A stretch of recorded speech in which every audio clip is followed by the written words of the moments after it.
Barking 2, Great Wakering 1, here with manager Craig Edwards. Craig, first half, both sides cancelled each other out, and then second half, we took our opportunities. Yeah, I'll be honest with you. The only part of the game that really disappointed me was probably the first 15, 20. I thought we were given too much time, too much room, and they wouldn't be where they are if they weren't a good side. But I thought we made them a better side, and once we got amongst them a bit and we started imposing our game on them, I thought that we were the better side. And like you say, as you say, the second half, I thought there was only one team going to win it. Got the goal, and it looked to me like it'd be a 1-0 win. And then they broke away, scored a really poor goal from our point of view. We give it away cheaply, and then I think we've got to get round and get a block on the shot. But he took it well, the boy, and so they're back in the game. But I thought a really well worked winner. And I thought after that we was as comfortable. I can't remember him having a thing to do, Omar. In the second half, even in the first half, I can't remember him making a save in the game. Which, bearing in mind who you're playing, is pretty decent.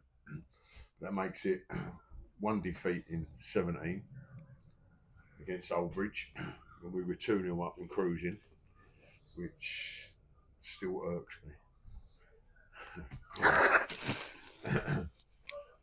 Yeah. Made up for it though, but on Wednesday night in the semi-final. Yeah. I was really pleased, but I thought it was as comfortable as it could be. And there was some shenanigans after the game. Maybe it was a bit over exuberant how we celebrated, but to make it fair to the boys, I mean, when they beat us, fair enough. They beat us. They've come back well, and they beat us 4-2 over there. They're kicking our door. They're really rubbing our noses in it. Now, I know we sing our song, which we will do when we win any game. I think you should celebrate, and I've got no gripes with that. But the boys thought they really overdid it.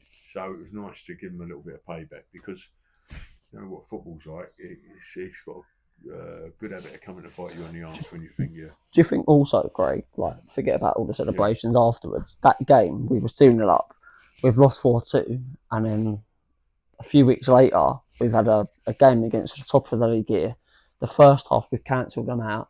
The second half, we've sort of been the better side and won. It also shows in them few weeks how far we've come. Of course, yeah, and it's...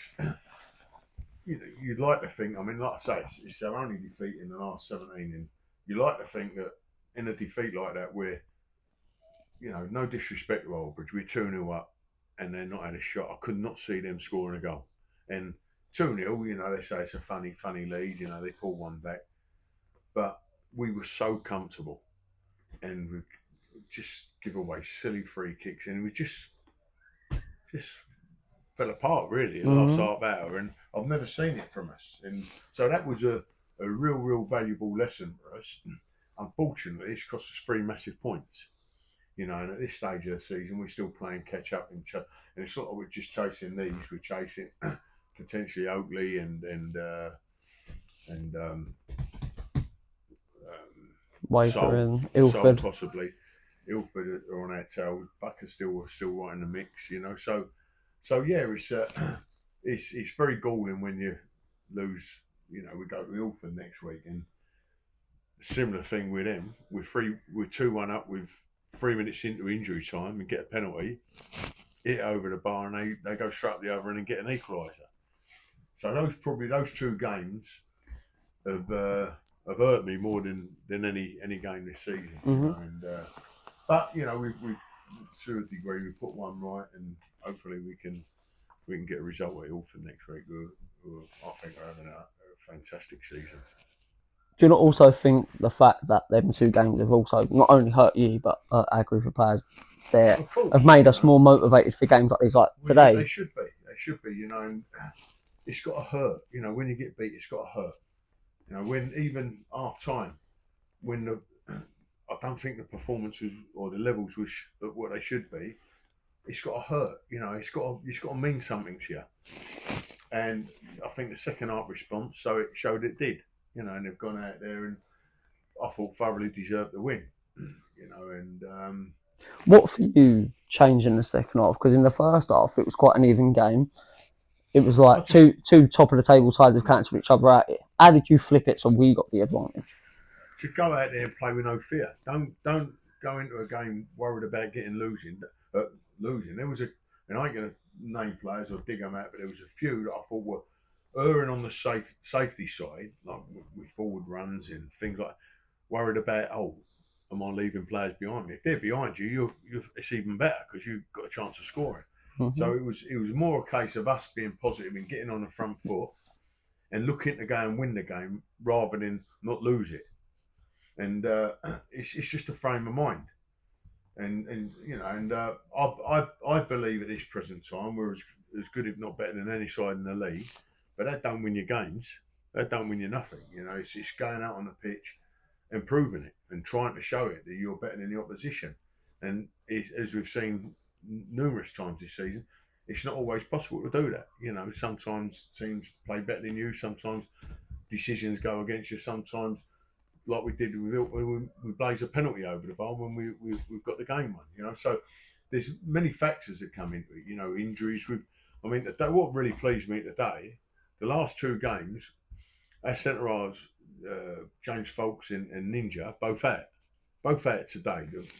You think you don't want them out for that, you know. But the two centre halves today were fantastic, you know. And then we lose Shaka. We've not really had a centre forward all season. We're getting Finley Dorrell, who was unbelievable for us. Two games, I thought, what a player. Cracks his foot, and like we've got Issa in. Now, Issa, I thought he'd done really, really well, bearing in mind he ain't played for 6-8 weeks. You know, so for him to come in, he's done 1 week's training, no games, thrown him in, you know, and he cramped up at the end now, but he works hard, and he's a good player, and he'll be good for us, you know. So, yeah, that's the, you know, and then you got Tyson's been out for a couple of months, comes out, and he's still short of it, Tyson. But he's come and he's done a job for us today. Ryan, you know, we know Ryan can play in a number of positions. Done a great shift today. AK's come off the bench and won us the game. Mm-hmm. You know, so it's we've got Selly. You know, Selly's really, really unlucky not to be playing. Mm-hmm. And we've got Mo back today. You know, on the bench.